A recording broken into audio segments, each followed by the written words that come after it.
crazy ambition you have. Being an entrepreneur is to turn perceived risk into an asset. Being an entrepreneur is not having ideas, but making ideas happen. For the benefit of all the aspiring and budding entrepreneurs, the Department of Tourism and Hospitality Management joins hands with the eminent experts and industry leaders to understand ways in which the entrepreneurial zeal of aspiring entrepreneur can be translated into vision and action. With this short note, let us proceed for the keynote session. The second keynote session and the address in the schema of the 3-day virtual conference is by the distinguished Professor Stephen Pratt. Professor Stephen Pratt is a professor in the discipline of tourism and hospitality management within the School of Business and Management at the University of South Pacific, Fiji. Professor Pratt is a deputy head of the School of Business and Management and was previously the head of the School of Tourism and Hospitality Management at the University of South Pacific. Prior to joining the University of South Pacific, Professor Pratt was employed at the Hong Kong Polytechnic University. Professor Pratt is also a visiting professor at the Center of Tourism Research, Wakayama University, Japan. Professor Pratt sits on the board of directors of the International Center of Excellence in Tourism and Hospitality Education. Professor has been appointed to the Executive Council of the International Association for Tourism Economics. Professor is the country head and country representative of the Fiji on the Asia Pacific Council of Hotel, Restaurant and Institutional Education. Professor holds a bachelor and master degrees in economics from the University of Sydney, Australia, and a PhD in business and management from the University of Nottingham, UK. Professor Pratt was a research director for several marketing consultancies in Hawaii and Australia. His current research interests include the economic impacts of tourism, tourist behavior, as well as social psychology and ethics of tourism. Professor Stephen has published numerous peer-reviewed journals, articles in the Annals of Tourism Research, Journal of Travel and Tourism Management, Journal of Sustainable Tourism, and Tourism Economics. Professor Pratt is on the editorial board of several international journals, including Tourism Economics, Journal of Business Research, Journal of China Tourism Research, and E-Review of Tourism Research. Professor Pratt is a co-creator of the popular YouTube channel, The Traveler Professors. Very popular channel. This channel is provides a brief overview of the current trends and issues in tourism and related to academics and research. The most important of all, that Professor Stephen Pratt holds the distinction of being one of the top 2% scientists in travel and tourism recognized by the Stanford University. Now, I would like to invite our head of the department and the conference chair, Dr. Sarah Hussain ma'am, to welcome our keynote speaker for the day.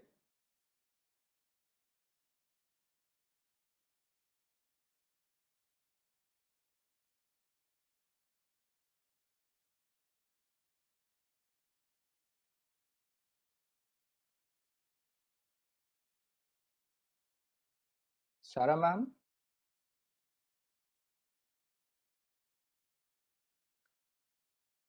There is some technical glitch. Let me wait for a moment.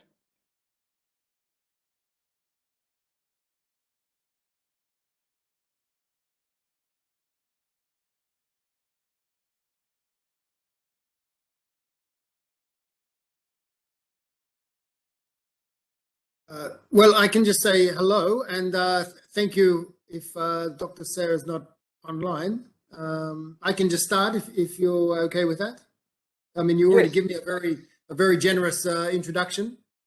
Yes, it is indeed our pleasure and our honor to have you here with us. Over to you, Professor Stephen Pratt, sir. All right, great. Thank you. Thank you very much to the organizers. It's an honor and a pleasure to join with you in this conference. I've been listening in already to some of the sessions and it has been very stimulating. I've only been once previously to India, and that was several years ago as a guest of Professor Rao from Pondicherry. I see he's speaking tomorrow, so I'll look forward to hearing him. So if you're okay with that, I'll just share the screen. Is that all right? I see Dr. Sarah's here. Yes, Sarah ma'am is here. Just for a moment, I would like to invite our head of the department and the conference chair to just formally welcome you, sir.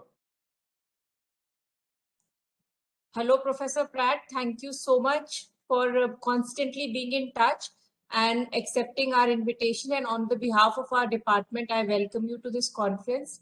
And we are so looking forward to hearing from you. Thank you so much. Thank you, Dr. Sarah. Okay, I'll share my screen. You can see that? Yes, it is visible Okay. to us. Thank you. It's my honor. I'm going to be talking about two things which tie into some of the discussions that has already been taking place. And Sir, these can two things. Can you make the presentation on the presentation mode? Oh yeah. How's that? Yes, yes. All right. Okay. So I'm going to be talking about two parts to it.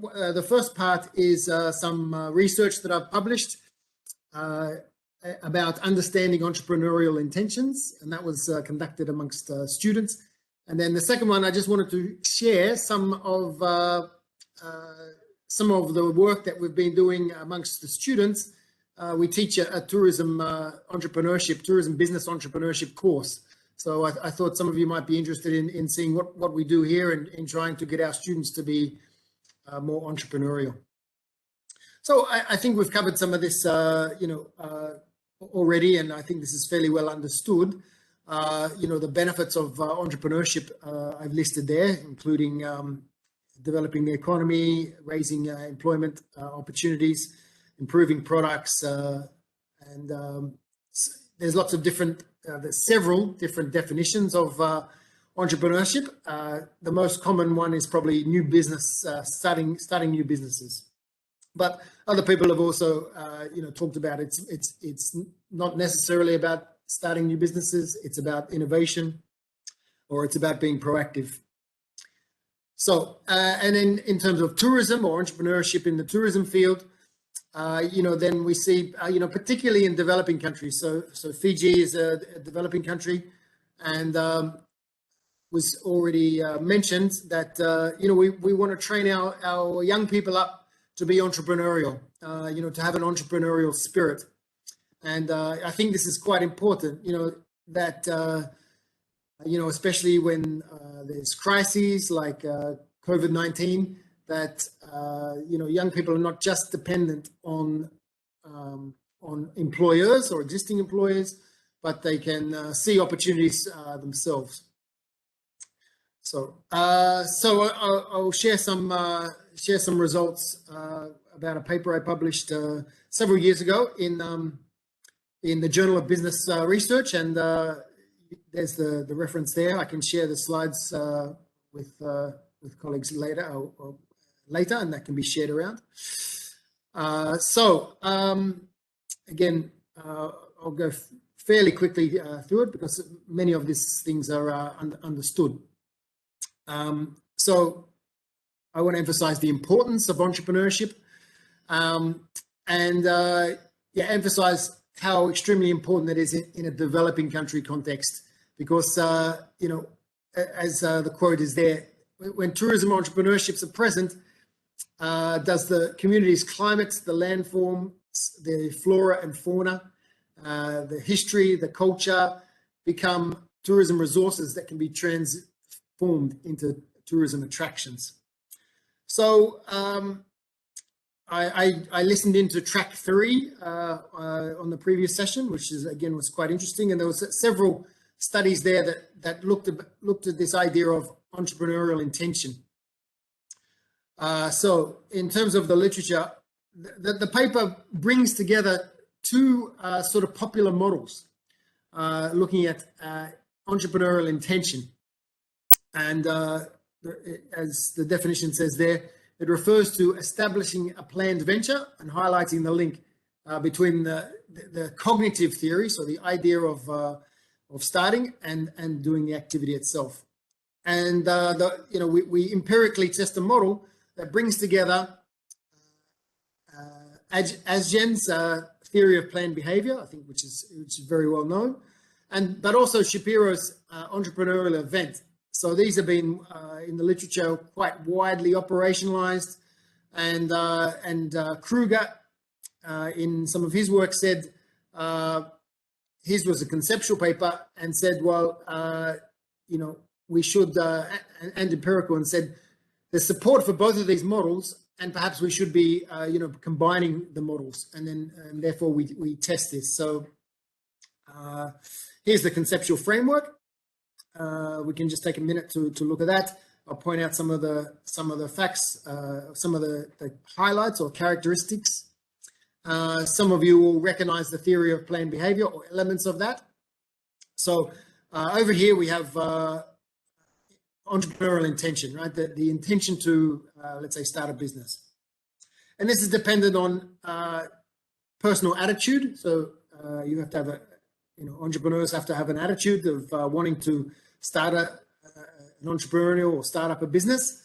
There is also social norms, and Professor Michael Hall talked about sort of the macro picture, and if a society or government, if they encourage entrepreneurship behavior, and so these feed into perceived desirability, which leads to perceived opportunity. Is there an opportunity to start to do some entrepreneurship?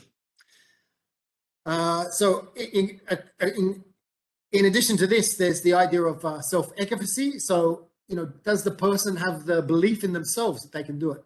And then there's the idea also of collective efficacy. So is the society, or is the family and friends, are they being supportive of the desire or the ability, I should say, to start an entrepreneur, to start a business, for example?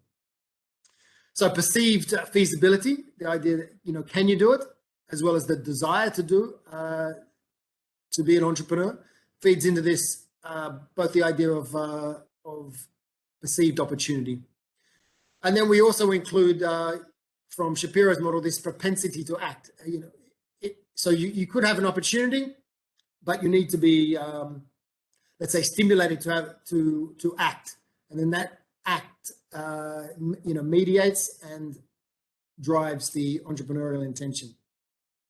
So this is the model that Kruger outlined, and we empirically test this. Okay, I don't go through all these hypotheses because they are already listed there in the visual conceptual framework. So again, I don't necessarily want you to even read all these, just to point out that I guess the paper was published in quite a good journal, Journal of Business Research, and as a tip, I guess, to younger researchers of things to include or where to get the measurement items. So you can see they're listed, the literature where we adopted some of the items from. So these are personal attitude, perceived social norms, perceived self-efficacy. So this is quite important for reviewers. They want to know where you just didn't make up these items, that they've been rigorously tested before in the past. And here's the other items: perceived collective efficacy, perceived desirability, perceived feasibility, perception of opportunity, propensity to act, there's 3 there, and then this entrepreneurial intention. So there was 5 items there. And it's generally perceived that having a multi-item scale is I mean, it's not always, but is better than a single item to measure. So again, I'm not expecting, I don't want anybody necessarily to read them, just to point out how we go about it. So the target population was postgraduate level students, as well as final year students, at the undergraduate level. So the idea was, the thinking was, these students are the ones that are at the point of deciding what they're going to do in their careers. And so they're making these major career decisions. Again, we justify in our in the paper why we choose this target population. We do a pilot, so that's quite important. And we did the study in this context was in Iran, which is also a developing country. And so we had to translate the questions from English to Persian. And then, that also involved some testing, some reliability to it, so that we made sure that when we translated the concepts that was fairly well understood. And at the end of the data collection process, we have 390 valid questionnaires out of 566. And we use PLS SEM. So for those that are unaware, that's partial least squares, structural equation modeling. Again, I'm not expecting you to look at these, but I just want to show in terms of what we showed to the reviewers and ultimately the readers, that we put obviously the constructs and the items, as well as so we report the measurement model, as it's called, how reliable and how well do these items are they represented in the constructs that we try to show. And then after we do the measurement model, we do a structural, we show the assessment of the structural model. I think this is similar also for covariance-based structural equation modeling or confirmatory factor analysis. So what do the results show? So the path coefficients there, I've listed the hypotheses and the direction of the causality.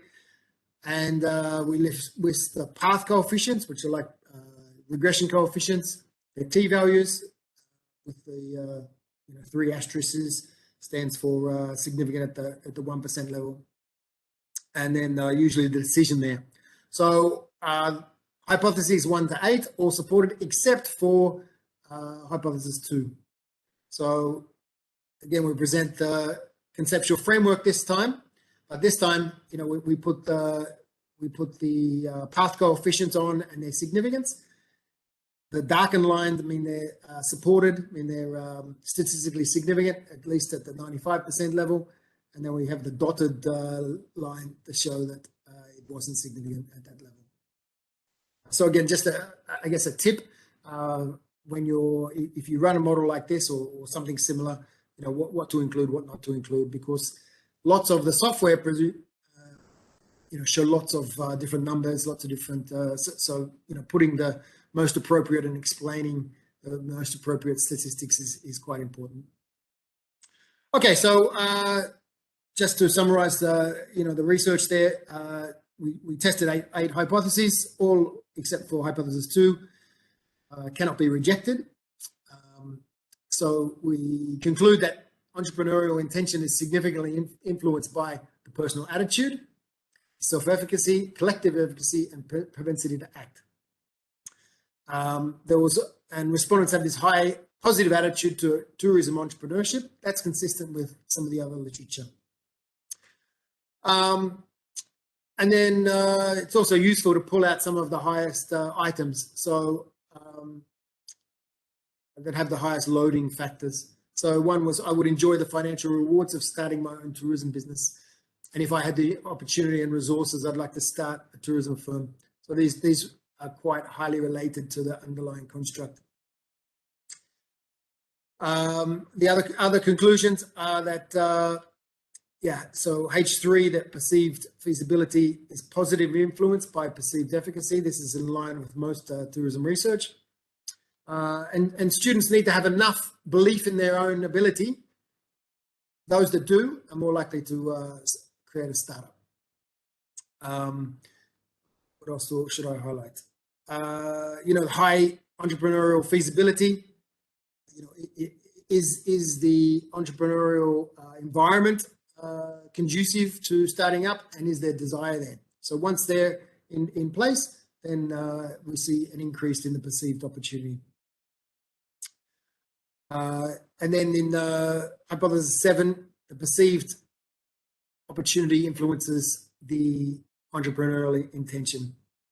So those that are likely to perceive many opportunities, more likely to create startups. And then we put in this moderating effect of the propensity to act. So this could also be influenced. So, you know, what's the so what question, which is also what readers, what policymakers, and what reviewers want to see. So, you know, we're really, I mean, you know, we're all, well, many of us are educationalists. We're teaching in our institution. So, you know, education planners are able to facilitate students becoming more entrepreneurial. So, yes, there has to be some individual factors, but there's also some contextual factors that we can influence. And as faculty, we can improve these student perceptions of the business creation, feasibility and desirability. So, you know, the faculties can be proactive and to create these entrepreneurial programs. And so this sort of leads into the second part, which is teaching entrepreneurship. So we offer a course. It's a third-year course. So the course code is TS 309. So the 300 level means third year, which is our final year. And the course is called Tourism Business Entrepreneurship. So, you know, I'll just read out here the course description. The course is structured to explore the provision of tourist attractions, heritage sites, facilities, and tourism and hospitality services as potential entrepreneurial business activities.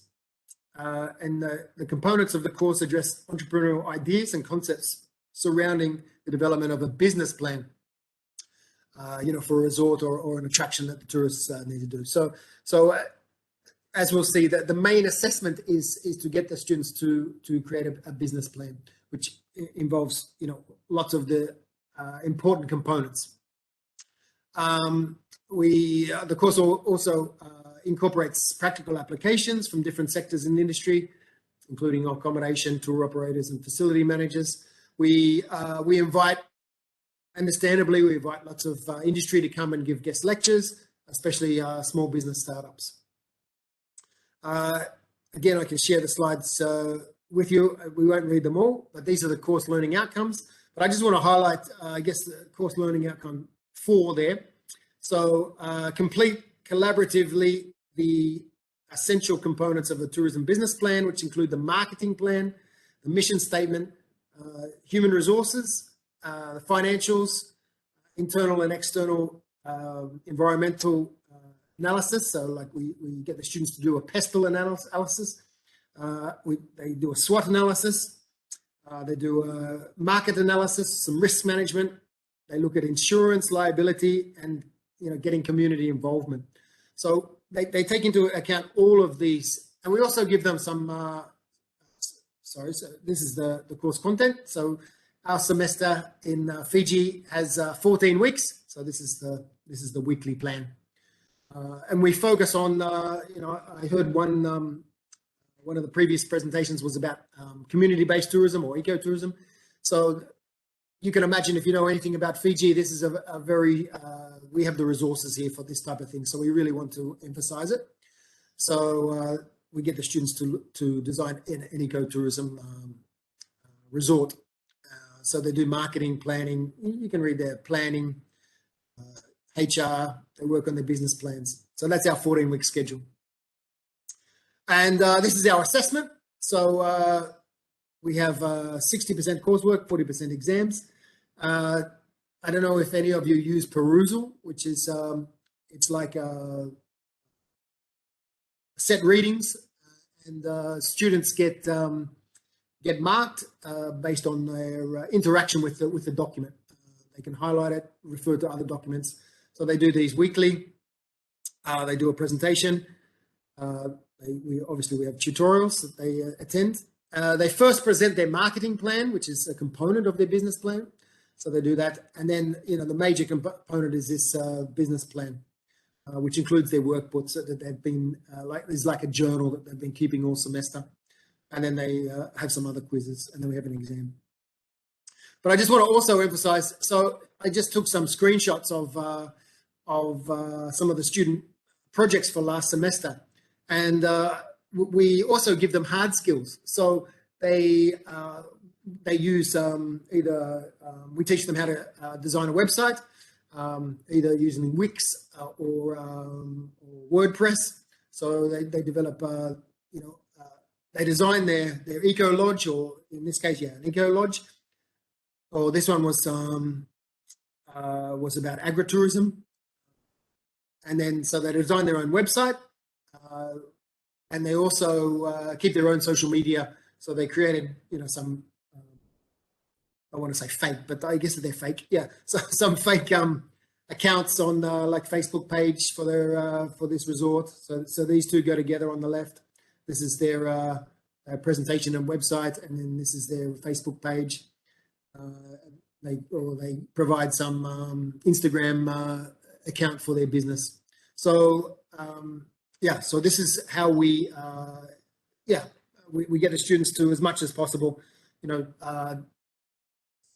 write a business plan and develop their own business. We also, someone else mentioned this, I think in the first panel, in the first panel session, is with our student body, with our student group, student association. We have market days here on the campus where we have commercial vendors come in, but our student association also runs a small food store. So they make some burgers and hot dogs, and they sell that to the general public or the student body. And they're responsible for for pricing, for the budget, obviously getting the supplies and that sort of thing as well. So that's about all from me. I just wanted to thank you just allowing me to share some of the research I've done and some of the work we've been doing with students to really try to foster a spirit of entrepreneurship, because yeah, it's been common in the past that our students get jobs either in the public service or employees, but we want to, it's a really big emphasis on our university to really foster an entrepreneurial spirit. So with that, maybe I'll stop sharing and hand it back. Stop sharing. Yes. Dear delegates, please send us your questions in the chat box so that we can ask with Professor Pratt.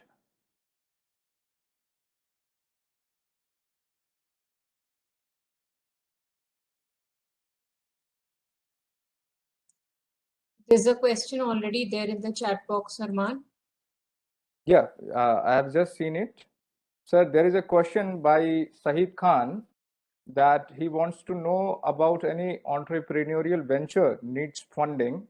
How are funding options approached for the entrepreneurial ventures? So he just needs to know regarding the funding, and he just want to know about the entrepreneurial ventures needs funding, or it is just kind of they start on their own. Yeah, so I mean, for the students just to do their market days, the school, we provide, it's not a very expensive operation, so the school provides. But the Fiji government have been quite proactive also in this aspect. So they have a program called YES. YES, it stands for Youth Entrepreneurship Scheme. And if you have a good idea, I think the age group's up to 30 or below in age, you write a proposal and you can apply for some government funding. So, and the funding limit, I think is up to, it's up to 10,000 Fiji dollars. So, and I know that some of our students have in our alumni have done that. And the idea was, well, I know it's done in many other places, but a couple of years ago, they're called cyber eats. It's basically like cyber foods. It's like Uber Eats, or it's the food delivery thing. But this wasn't in Fiji before, and it was the young people proposed it, and they got some funding, some startup funding for that. So next question is there in the chat box that teacher entrepreneur course have mentorship or internship in teaching or business establishments. So I think he wants to know that in your university, in your department, that it is kind of a mentorship program or kind of an internship program in tourism and hospitality entrepreneurship. Yeah, we have so we do some team teaching, and one of our lecturers who does this, in the past, he was managing resorts before, so in Fiji. So he's managed resorts before, he's managed dive operation before. So he has a lot of experience about starting up businesses. So we really, we don't have a formal mentorship program, but in Fiji, maybe it's a bit different to, of course, we only have less than 1 million people in Fiji. So everybody, lots of people know, we all know each other a little bit. So yeah, it's a little bit easier to connect people with other people. We don't have a formal mentoring program, but this is a very good idea. And when I was in Hong Kong, Polytechnic University, they have a formal mentor program, which I think is good for, again, for, you know, larger cohorts and larger number of students and larger cities. Okay. So Sir, thanks for that question. Just two more questions. There is one question by Rohan Bhalla, sir. So he wants to know that how to strategies promoting incubation centers in university institute to promote entrepreneurial ventures among students. Yeah, I think this is quite important, and I think you know, for this level, like for this is often done at MBA level, isn't it? That's my understanding. More at postgrad level, where you might be trying to take some intellectual property and you know, commercialize it, or and often there is a center set up for, you know, an incubation hub where these types of things can happen. I think it needs really some significant investment and support from the senior management of the universities. So yeah, to take it to the next level, I think the university really needs to come out and at that senior level, senior management level, and decide to be focused on entrepreneurship. Okay. Sir, another question is from Mr. Nawaz Ali. He wants to know that what are the most important skills and attributes you would advise for new entrepreneurs to develop? Oh, I think number one is perseverance. I think don't give up. You know, I think that's and second, you know, creativity. Again, these are hard to teach. You know, some people are naturally more creative, but you know, I think just being exposed to lots of different ideas and you know, can help creativity a little bit more. So yeah, I would say perseverance and creativity as the two really important ones. Okay, so last question from my side on behalf of the audience, that you have just presented about the research on the entrepreneurship in Iran. So I would like to know your views that what is the importance of primary research in developing the curriculum for the entrepreneurship education in our institutions? What is the importance of primary research in developing any curriculum which is related to entrepreneurship in tourism and hospitality education? Yeah, I think the context is extremely important. So you know, entrepreneurs can either be encouraged, or it can either be easy or not so easy. So I think there's looking at both the macro issues, and I didn't mention it here, but I've also done a paper on macro issues, and I think the global entrepreneurship monitor is quite good to look at, and the World Bank Ease of Doing Business survey that is done every year. I think these are quite important to understand you know, the macro environment, and then of course we need to know and have a good understanding of the micro. So, you know, at the individual level, either whether it's students, whether it's new business startups. So I think they need to go together. Yeah. Okay. So it was a very wonderful session, and Professor Pratt guided us through his address that education planners should facilitate the students to become to become entrepreneur in future. Sir also shared 3 models which are empirically tested, that is the agent's model of planned behavior and the Shapiro's entrepreneurial events and Kruger's models of entrepreneurial intention. These models are very helpful for the researchers to understand and make a conceptual framework of the tourism and hospitality entrepreneurship. We thank you so much for sharing your knowledge and expertise. We hope that this session will tap the talent of aspiring entrepreneurs and instill a great motivation to turn brilliant ideas into action. Thank you. Thank you so much, sir, for joining us today.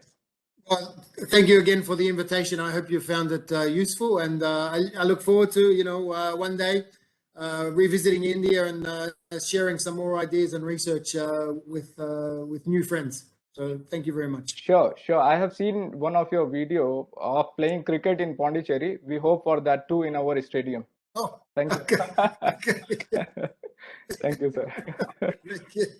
Just playing cricket on the beach of the Pondicherry. I've seen that on Travel Professor's YouTube channel. Our university's stadium is very good. Our sport complex is excellent. So next time when we invite you, we are going to take you there. Thank you very much. I look forward to it. Thank you so much, sir. Thank you.